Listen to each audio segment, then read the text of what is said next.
All right, thank you. Good morning, everyone. Good morning. My name is Patricia Cintron Baston. I am the Puerto Rican Bar Association president of Illinois. So I came down to this nice Florida weather. um, Today, we're going to be having a discussion regarding uh, where Carlos Vasquez-Ramos will be talking primarily. Roseni Plaza will be giving a brief introduction as to who Carlos is. Many of you know him. But I just want to welcome you to the second session, and we're going to learn a great deal of information. The first session was amazing. I anticipate this session being as amazing as well. So, welcome to Roseni. If you could introduce Carlos, please. Thank you.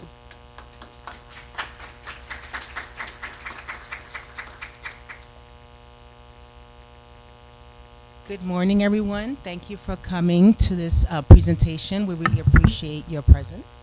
I'm here to introduce Dr. Carlos Vargas-Ramos. He is the Director of Public Policy at the Center for Puerto Rican Studies at Hunter College, CUNY, New York. Dr. Vargas-Ramos will be here to discuss demographic changes among Puerto Ricans and other Hispanics and how these changes affect representation on a congressional level and also on a county level. Without further ado, I'm here to introduce him and to welcome him and welcome all of you and to learn a lot about the data that is so important to our community. Thank you.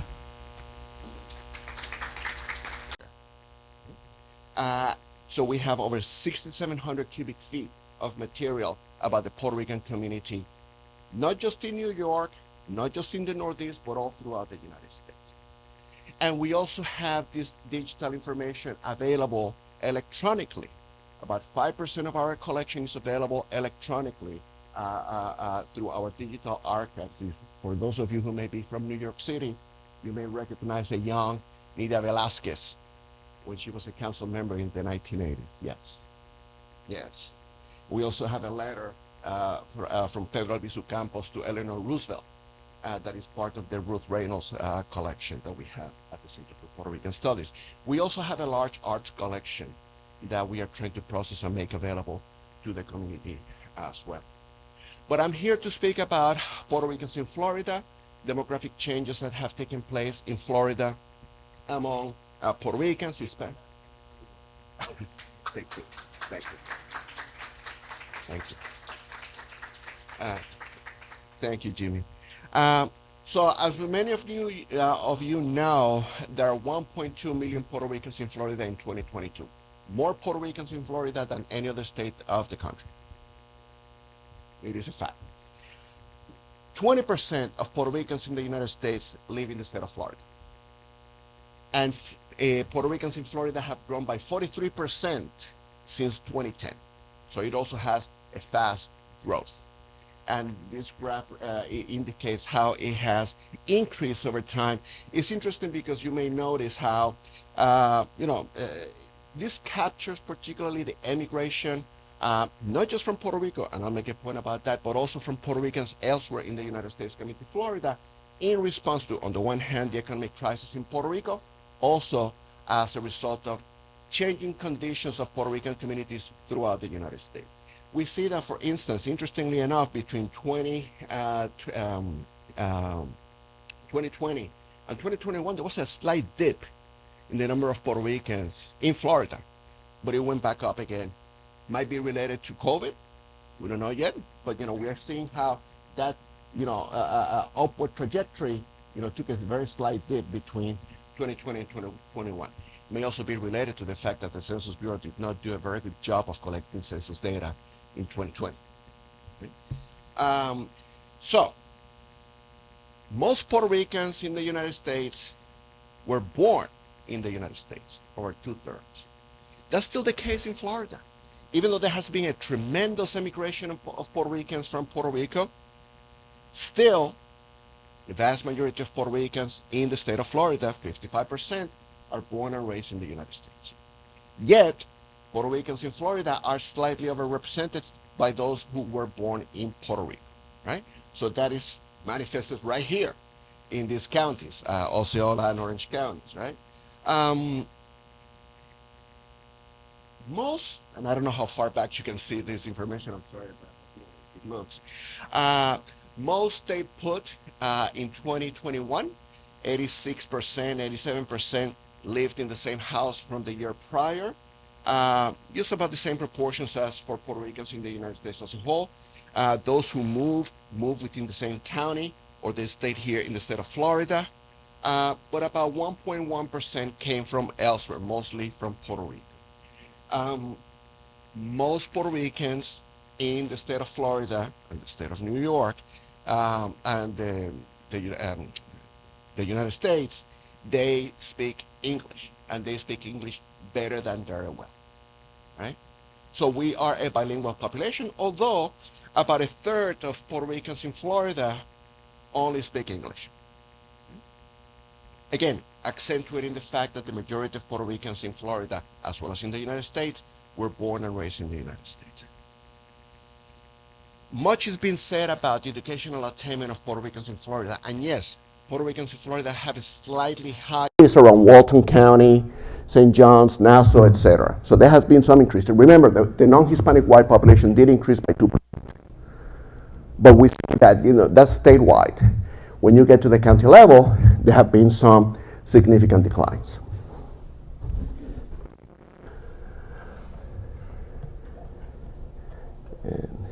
And this information is available to you on our website. So this is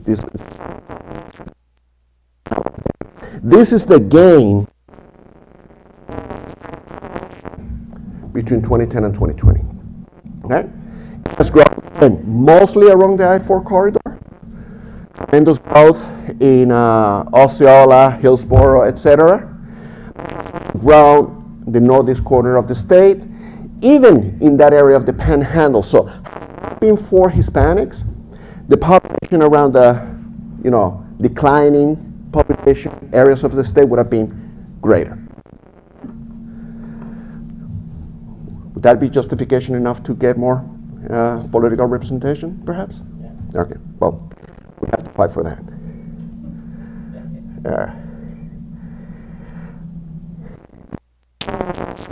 Population districts prior to redistricting. This mapping only includes the 27 districts.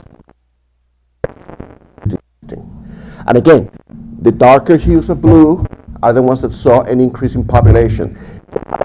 Blue are the ones where you saw a decrease in population. So where Hispanics grew in population, with the exception of southern Florida, is where you saw increases in the population in congressional districts.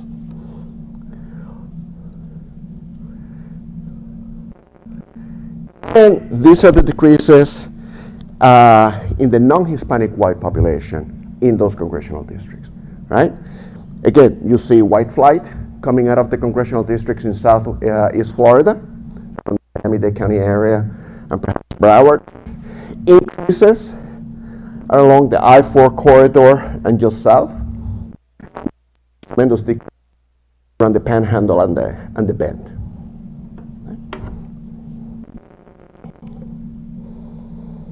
Now, you contrast that with the growth of the Hispanic population at the level prior to redistricting. The pattern sustains itself post-redistricting. So once we compare these 27 districts to the 28 that exist right now, those patterns still prevail. So you see lower growth of the Hispanic population in southern Florida, where it is mostly Hispanic, right? Tremendous growth along the I-4 corridor, growth in other growth areas of the state, in the boundary with Alabama and Louisiana, Alabama and Georgia, in the east. Now, we don't live in isolation from other Hispanic groups. Is that historically we have thought of dominated politically, culturally, socioeconomically by the Cuban American population. That is still the case, right? But that is also more perception to some extent because, thinking about Chicago, Illinois, when those of us who talk about Latinidad, the concept actually started in Chicago, trying to explain the collaborations between Mexican Americans and Puerto Ricans, right? And when you were doing research and you wanted to see this relationship at play, you would go to Chicago. Now, if you want to understand the intermix of these different Hispanic groups on the ground, you have to come to Florida. Right? Right now, we see that the Cuban population is 28% in 2020. Puerto Ricans are 21%. But you have large proportions of Central Americans, 11%, South Americans, 18%. Right? They're variegated groups. Not all Venezuelans are, not all South Americans are Venezuelans. You have Colombians, etc. Not all, etc. And people forget that there is a large Mexican population. And not only that, you see that there is a large Mexican population in rural areas of the state where they are the largest Hispanic group.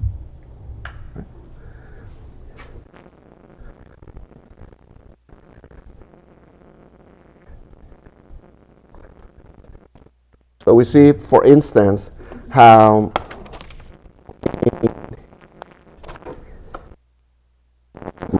sheet here for the Mexican population in DeSoto County, Mexicans represent 87%. In Glades County, 59%. Hardy County, 83%. Henry County, 81%. Putnam, 51%. So this is there may not be counties where you have many Hispanics, but in those counties, espérate, vamos a hablar un poquito aquí. In those counties, the Mexican population tends to be the majority. Among Cubans, certainly Miami-Dade and Monroe County, they represent the majority, 50% of the population. Among Puerto Ricans, you have Flagler, Hernando, Osceola, and Volusia. This is where we are the largest groups. So you see this variegated distribution of Hispanics. You also have that, for instance, in Broward County. South Americans tend to be the plurality, not the majority, but certainly the most numerous group.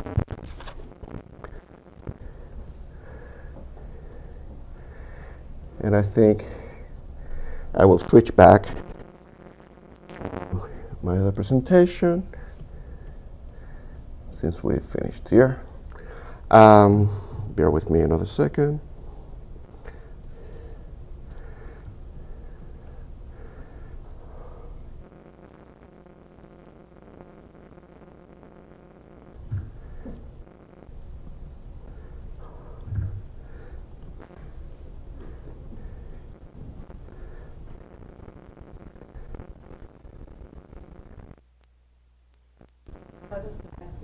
Yeah, go ahead. Yes. Do not live in isolation. Live in isolation. No, absolutely. No. No, absolutely. In isolation from other groups. Sorry about that.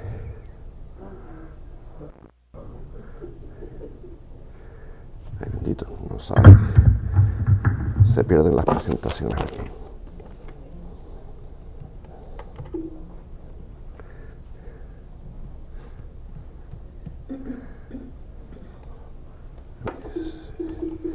Skip for a second.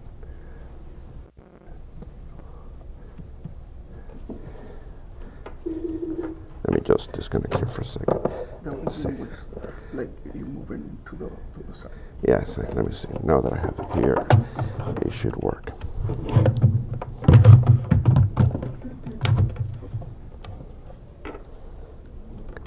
No, it doesn't.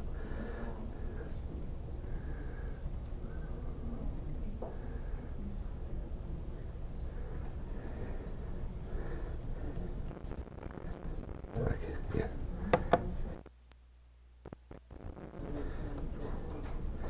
Let's see.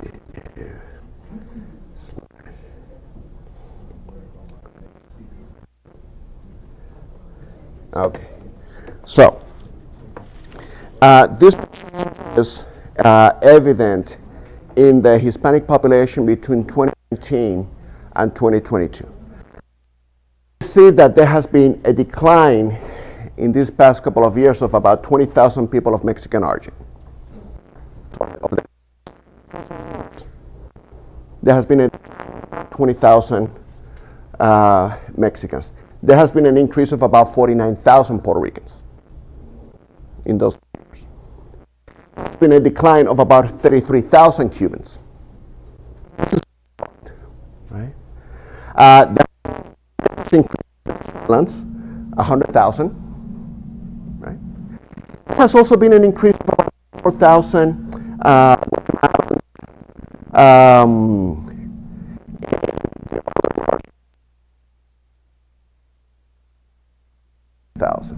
so that right now, Puerto Ricans represent nearly 22% of the Hispanic population of the state. Cubans just under 28%. So the proportions decline. Their political power has not declined. Right? We may need to learn what Cubans are doing right. Right?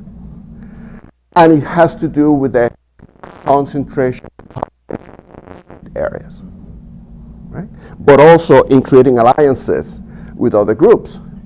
Because as the Cuban population exits, which is a reversal of the trends that have taken place over the past 40 years, where there was a concentration of the Cuban American population in South Florida, now you see a dispersal, maybe within the state of Florida, but no longer just in the southeast of Florida. Right? So we see that change place. Portion of Hispanics in each congressional district post redistricting. We see that the districts with the most Hispanics are the ones represented by Hispanic elected officials. The biggest one, 74% by Salazar, 73% 73% Jimenez, and 51% Soto. Right? But 30% of his district is Hispanic or Latino. He's an Afro-Latino. He identifies as black.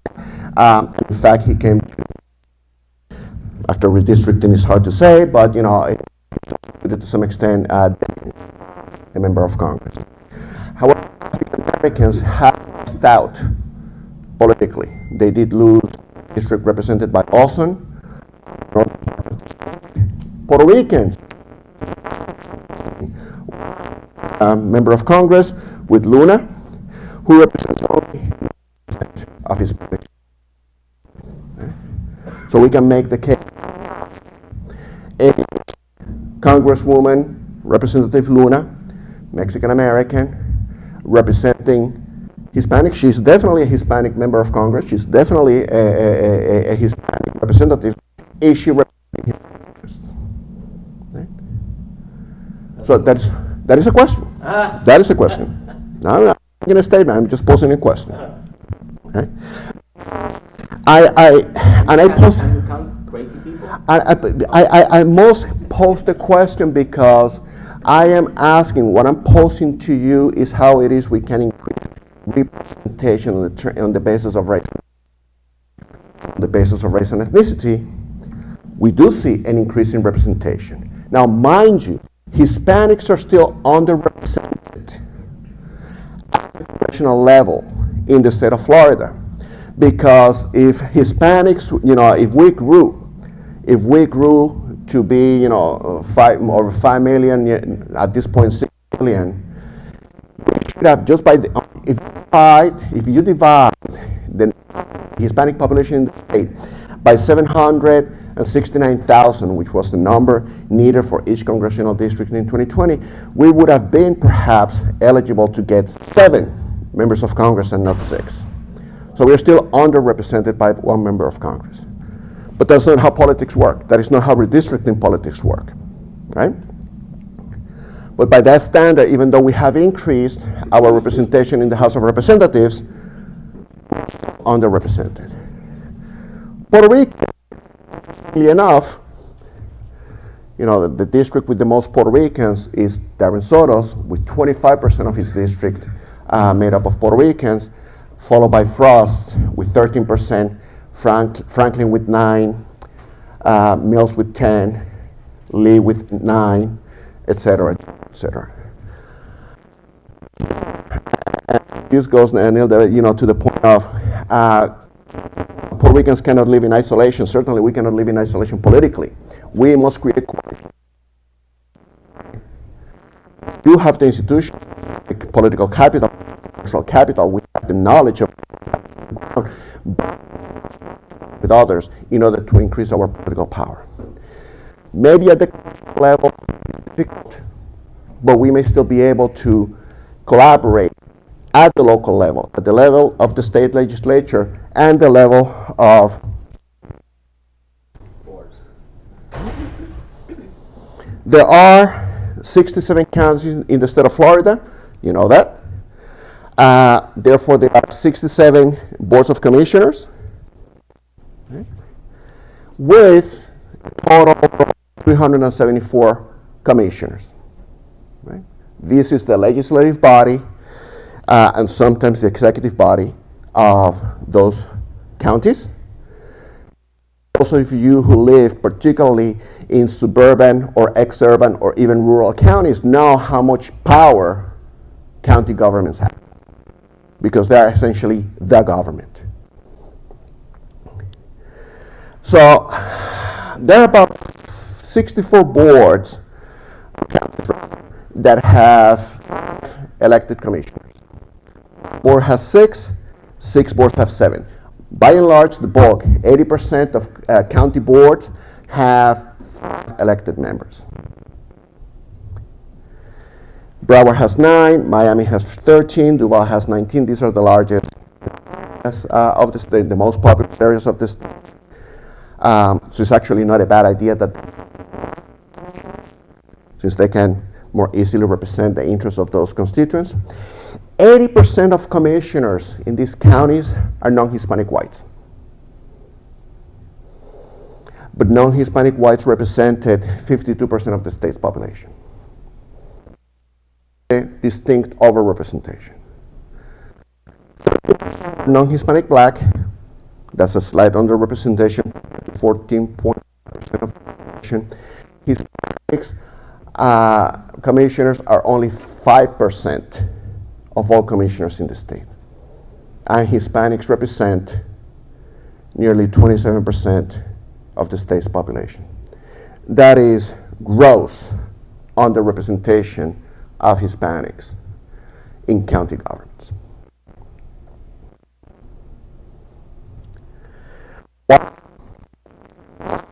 It dependent on how you elect those commissioners. And here the structure of elections is crucial. When you have county government, commissioners are elected on a discrete district basis, just like members of the House of Representatives. You have a greater likelihood of proportionality, meaning that the commissioners represent of the voters at least, if not the residents of the county. When you have at-large districts, or when you have elections at large and think of the United States Senate, right, equivalent to election, it is much more disproportionate. And in this case, in at-large districts, they tend to elect non-Hispanic whites in greater disproportion to their population.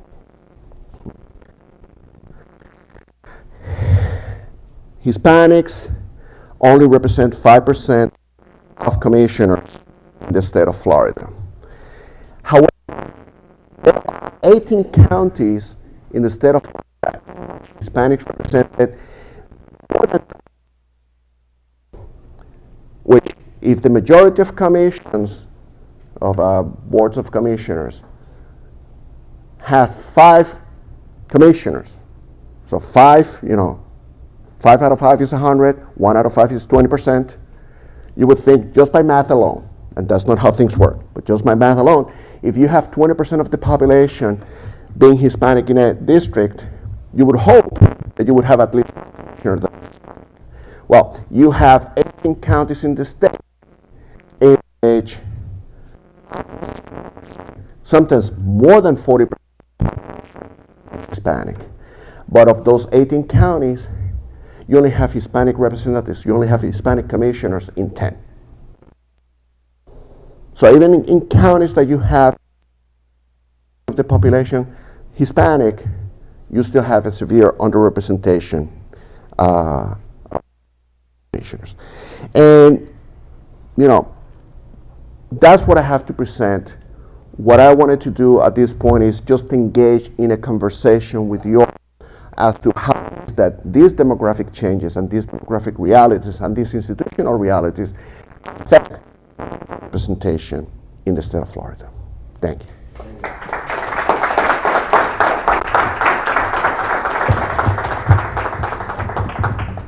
And I will entertain questions. Tony. I have a question, Professor. When you talk about, you talk about the percentage of Hispanics. Hello? You talk about the percentage of Hispanics, you're not talking about voting age necessarily, because Mexicans, many of the Mexicans are migrants, they don't have the right to vote. So, do you have the numbers of the percentage of voting members of the, what's called voting age population? Yes, I do. Based on 2020, just bear with me. Okay. So,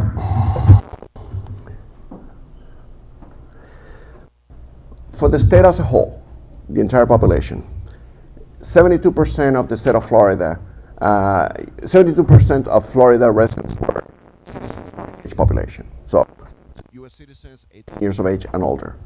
That doesn't mean that they're registered, but that they're eligible to register to vote. For Hispanics,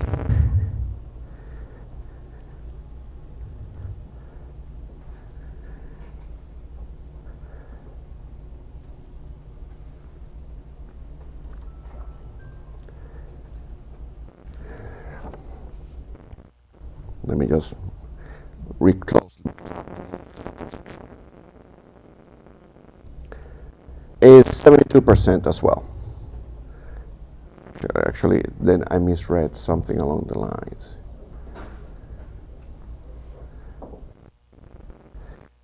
Nearly a quarter of Hispanics in Florida were minors. 60% was born in the United States, compared to 32% Hispanics. Foreign-born persons, 60% of adults are native.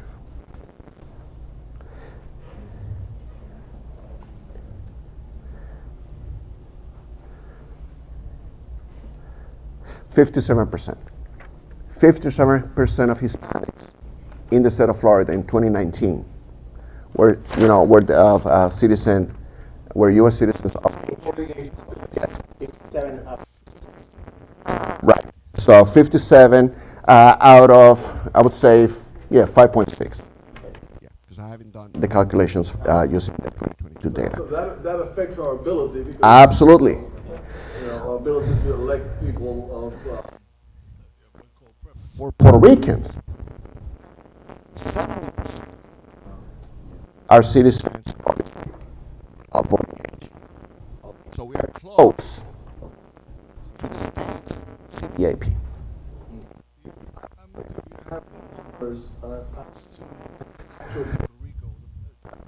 I understood that Puerto Rico's lost population went from 3.7 to 3.1 million Puerto Ricans. Of course, a lot of them came here to Florida, and then they're in the rest of the country. Do you have an estimation or guesstimate as to what happens? Is there such a thing as terminal decline? Or Yes. terminal population decline? It's called a demographic winter. So is Puerto Rico in demographic winter? Yes, we predicted that in 2014. And could you describe to the people here what is demographic? Demographic winter is when you do not reproduce at the level that sustains the population. Population increases or decreases by three factors: births, deaths, and immigration. So right now, there are fewer births in Puerto Rico than there are deaths, right? Puerto Rico's population is also aging tremendously. It's one of the oldest population within your jurisdiction. And as we have seen since 2004, the level of immigration from Puerto Rico has been staggering. So things can reverse. And one of the quickest ways in which it can reverse is by greater immigration to Puerto Rico or in Puerto Rico, right? But in terms of natural growth, given more birth than deaths, that's not going to happen immediately because of the aging of the population. If you come in and you have greater immigration in Puerto Rico of reproductive age, you may see a reversal of that natural growth trend. Let's think about I wonder this. There's no question about the fact that in 2020, Puerto Rico saw the first decline in population since the 1800s. And I'm talking about the early 1800s. Since la Real Cédula de Gracia. Right? So that's the first thing that's happened. Absolutely. And it is a trend that the trend in natural growth has been happening for about 2 decades. The immigration trend has been sustained over a number of decades, as we well know. And the last panel was about the Junta Control Fiscal and the people paying taxes. So what is it? The term winter? Demographic winter. So then it's a fiscal winter also, because people cannot pay taxes if they're not there. Right. Or if they're there and they don't derive an income, they don't pay taxes either. They're old. Yes. I thought you had a question. I did.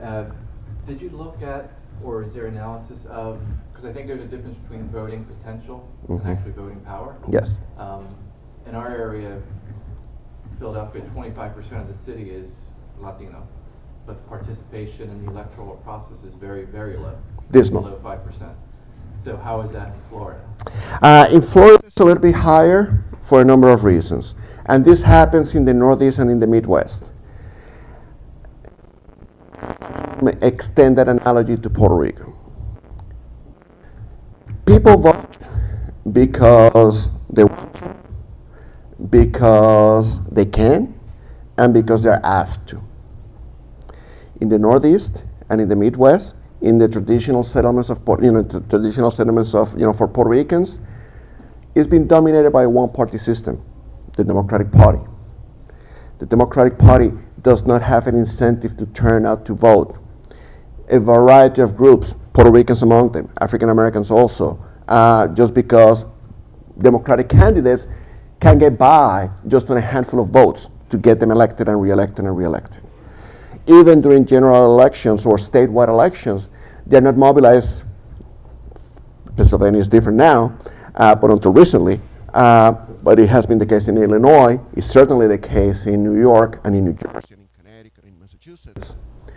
So when there is no competition at the local level, at the state level, there are fewer incentives for people to participate, not in the same proportions. Puerto Ricans are still voting, but not in the same proportions or the proportions they could. They don't have the resources to participate. They don't want to. Puerto Ricans, Hispanics in general, have some social characteristics that repress their tendency to vote. We tend to be young. We tend to be of lower socioeconomic status. We tend to be of lower educational attainment. And all of these factors mitigate against turning out to vote, right? And it also makes us, and here we're getting into the vicious cycle. Puerto Ricans and other Hispanics are not prime voters. Cubans might be an exception, maybe. We're not prime voters. What are prime voters? Prime voters are voters that are going to go out in every election cycle. It doesn't matter if it is for the dog catcher, right? They will turn out to vote. Parties, both Democrats and Republicans, want, because they know that those folks are going to turn out to vote. They only try to convince them to vote for Democrats or Republicans. That's the key, right?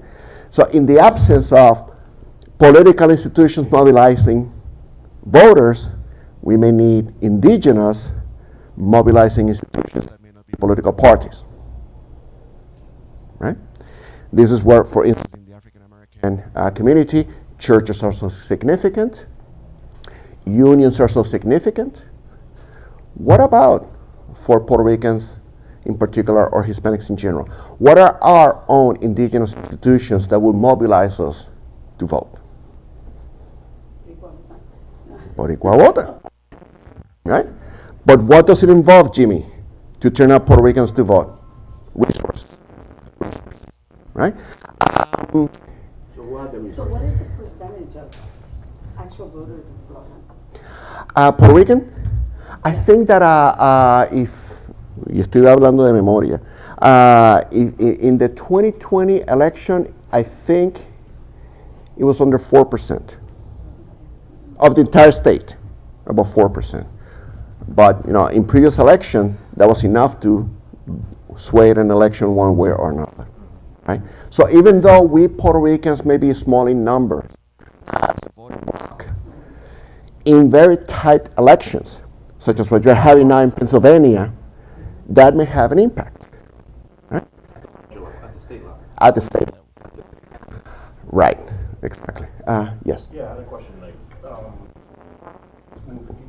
They're going to give you the mic. so I just wanted to ask how participation, especially in off-year elections, do you think that has to do with every 4 years? And then when they come here, because I've done canvassing. I only vote in the presidential. Yes. That was one of the reforms of the progressive movement. And it was made intentionally to demobilize a segment of the electorate that was not seen timely by political elites, immigrants, minorities, etc. So it was done on purpose.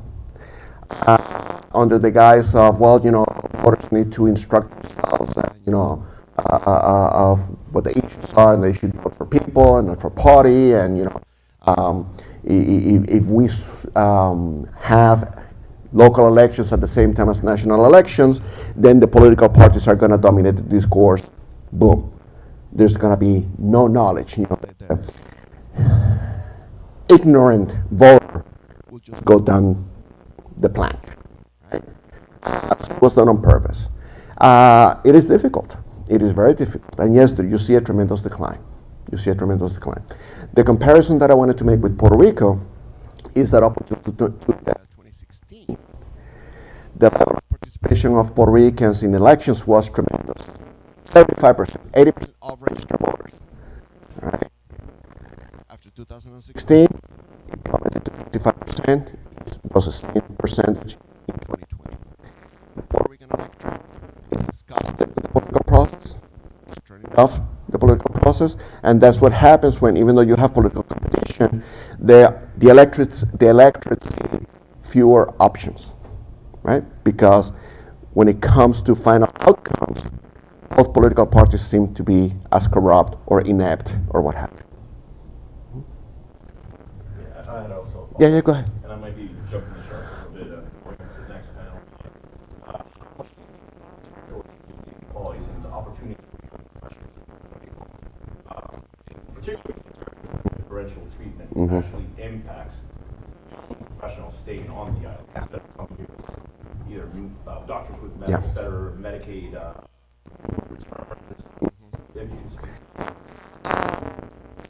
A few years back, prior to, between Hurricane Maria and COVID, when there was a tremendous emigration, talking about ask me, what about this brain drain? And I would say, brain drain. and there is a stomach drain, and there is the gut drain, and there is the heart drain, because everybody was leaving. You have to remember that the thing is that Puerto Rican immigration, by and large, tends to reflect the social composition of Puerto Rico.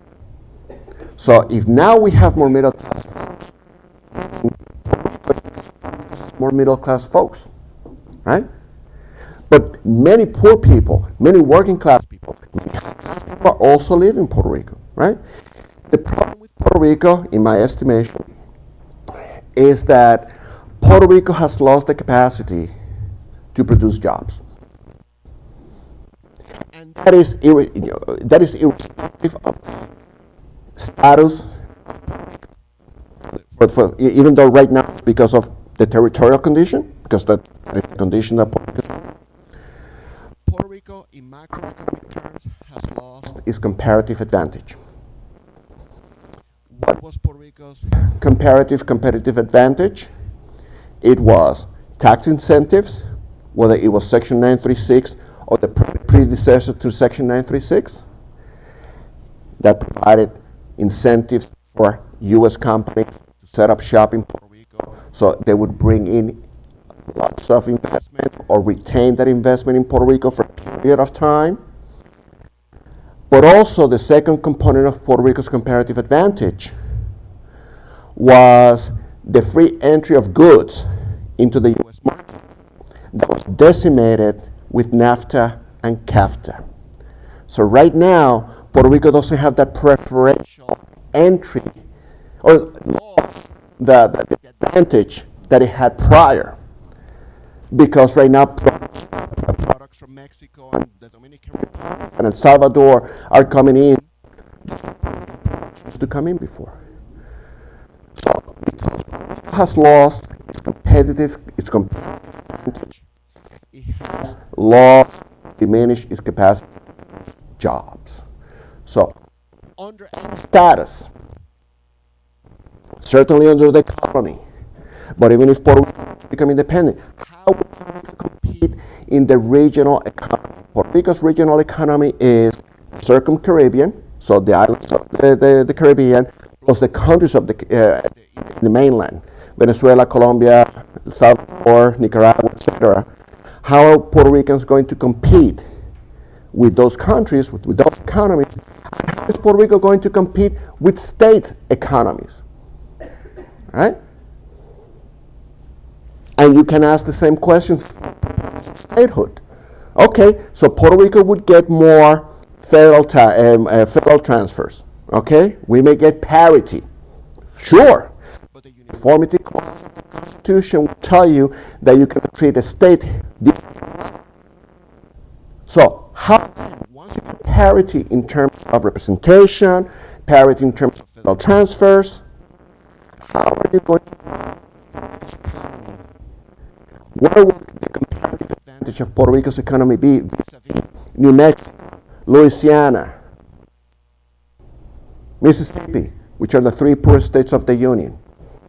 How are we going to compete with them? And compete also with the countries in the circum-Caribbean. Right? So those are the hard questions that our elected officials need to answer. Has the ley 22 done anything for Puerto Rico? La ley 2022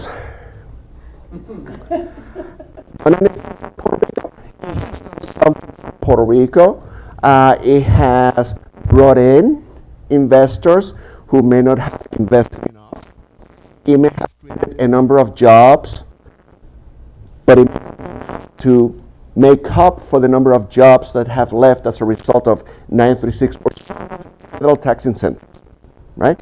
You have to remember that Puerto Rico always had some kind of local tax incentives that were paired with Section 936. Right? So right now what you see is a lot of investment in Puerto Rico that is may not necessarily be producing jobs, and certainly not jobs in the quantity needed to employ everybody in Puerto Rico who wants to work. Right? So it is not sufficient. We can criticize it all we want, but ultimately it is not sufficient to supply enough jobs in Puerto Rico. about the island that maybe we can get across to the audience? What is it about the island that makes us less competitive, or make the island less competitive with other states? Are we talking about wouldn't the laws change? Wouldn't those things, the reasons that they're not able to compete at this point, aren't they related to the laws around them, right? How do you say that the tourism industry, for instance, can we compete there? Well, I mean, you are in the cradle of tourism in the United States right here. How can Puerto Rico compete with Orlando? Partnerships. Okay. So that is something that needs to be created. Maybe if your governor right here continues the way he's going, maybe we can set up a Disneyland in Puerto Rico. I'm serious. I'm not joking. Right? Can I ask one more question about the winter? The demographic winter, yeah. I wonder if it misses the mark. If I understood you correctly, we're at the place now where the population can't replace itself, right? You're saying that we're not having births at the same rate that we're having deaths. So I think you said People are leaving. Three components. people are leaving, right? Okay, so a winter denotes to me a season pass. So this sounds more like a death spiral. That's what you're saying. It can be. It can be reversed. It can be reversed if there is reverse migration to Puerto Rico. If Puerto Rico becomes attractive for people to move to Puerto Rico, and not only people moving to Puerto Rico, but people of reproductive age.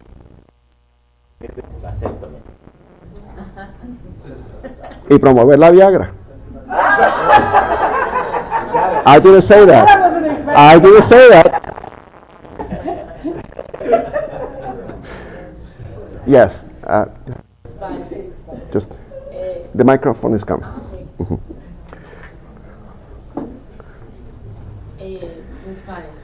Sí, cómo no. Al vivir en Puerto Rico actualmente, es cierto que hay un problema bien grande de natalidad. Esa natalidad ha bajado sustancialmente. Entonces, la longevidad, la población vive mucho más tiempo. Por lo tanto, se está convirtiendo, ¿verdad?, en una población ahora y dentro de los próximos 10 años una población bastante, con una edad bastante, 80, 90 años. Pero la gente está viviendo mucho más. A eso hay que sumarle que los jóvenes, porque tengo hijas de 33, 27 años, que cuando hacen el anuncio en Puerto Rico de que tengan más niños, ¿verdad?, que el gobernador así lo dijo claramente, los jóvenes de esa edad reproductiva, 27, 33 años, dicen, ¿cómo se nos pide que tengamos niños cuando nosotros tenemos que cuidar nuestros abuelos, tenemos que cuidar nuestros padres eventualmente? La economía está, ¿verdad?, un índice bien alto, el costo de vida, y es una generación mucho diferente, esa generación de los millennials, ¿verdad? Piensa diferente. Así que se está complicando lo que usted dice de cómo vamos a la población que está y los servicios que se tienen que crear ahora en Puerto Rico son servicios dirigidos a la población adulta, porque es la mayoría.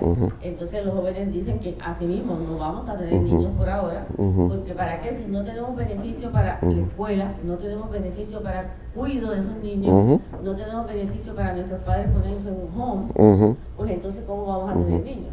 ¿Verdad? Así que ese es el cuestionamiento de los jóvenes ahora mismo en Puerto Rico. ¿Le importa que responda en inglés? Yeah, Sí, okay. So the question is about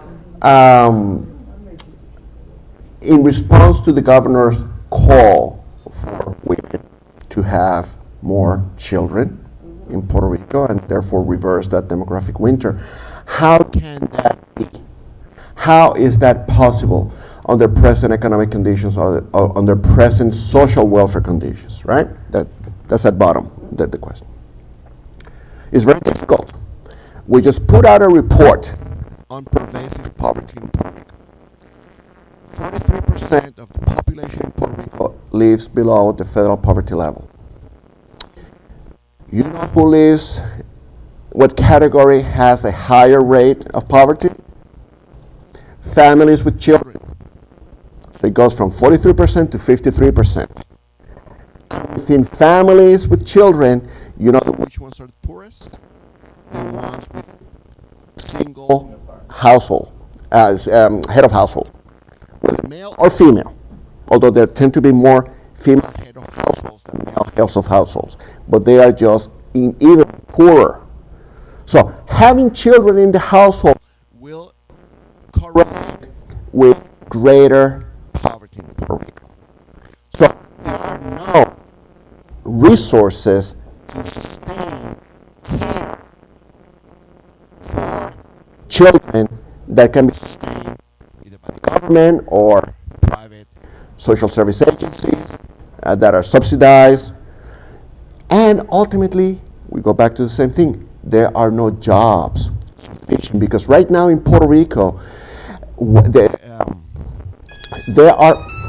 are more women out of work, right? Not in the labor force, that there are men. And that also contributes to the greater rate of poverty. So it's all connected. It's all connected. Does the cost of childcare correlate with that? Like the rising cost of childcare forcing a parent to stay at home to take care of the children versus both parents working? You see also that poverty is correlated with the number of workers in a family. For families without any workers, poverty is in the order of 60%. Families with one worker is in the order of 47%. Families with two workers, 12% live under the rate of poverty. So yes, the capacity to go to work and to have a two-earner household will have an impact on poverty. This is more of a statement. I think it's more also as a community. Our kids are not being taught financial wealth. Mm-hmm. So our kids are now, and even my age, my generation, is having to deal with now taking care of your parents, Mm-hmm. plus the cost in childcare, where other people might have planned for retirement, life insurance. Mm-hmm. So it's an education. It has to be more of a global education, financial education Mm-hmm. as well. That will impact the voting, everything Mm-hmm. else there. But Mm-hmm. I think that's a big component of. I agree and disagree with you. I agree with you in that, yes, there needs to be more literacy, financial literacy. Who's going to teach it? Right now, and here's where I disagree with you, las financieras, they're teaching you that you can go to el banco and get a loan, embrollarte, and then just refinance and refinance and refinance. So there is a type of learning out there. Right. Where are the resources to teach the correct financial literacy, right? Yes. And that's more of what Yes. I'm talking. Who's teaching the youth financial literacy? Because I know even here, I have taken upon myself to Mm-hmm. teach my kids, but nobody taught me because I'm first generation Lamb. Right. But that happens, yes, absolutely. So, and some people will say, well, the government does not have the capacity. And truly, does the government of Puerto Rico has the capacity to teach basic math? And therefore go further and teach financial literacy? That would be an aspiration. But right now, let's look at our public school system in Puerto Rico. And even the private school system. We have not done an analysis of the many private schools in Puerto Rico who may not be meeting the grade. I don't know how much time we have, but I just want to ask you to share with us where we can get all this information so people can follow up with the presentation, which was fantastic, as always.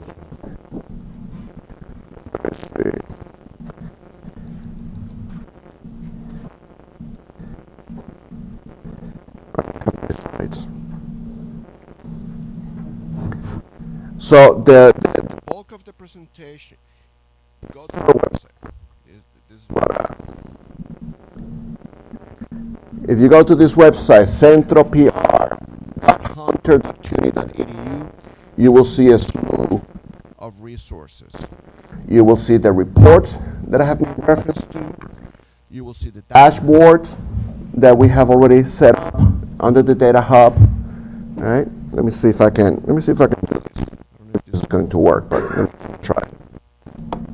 It does not work. Sorry. So go to the website, go to the research tab of our website, and you'll get all of this information. Thank you, Jimmy. Any other question or comment?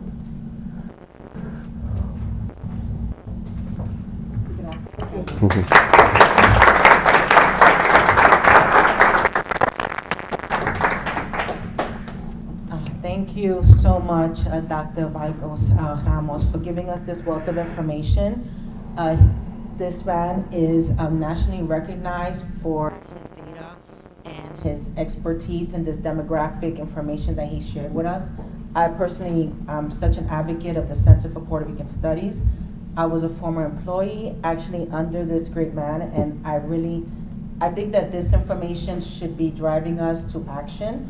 And with that said, we did present this from the National Puerto Rican Agenda, which is a 501c3 organization that does focus on issues affecting the Puerto Rican community here and in Puerto Rico. So I do invite you all to become members of our organization. There's a QR code in the back that will lead you to our website, will lead you to our membership information. We welcome everyone here to be an agent of change.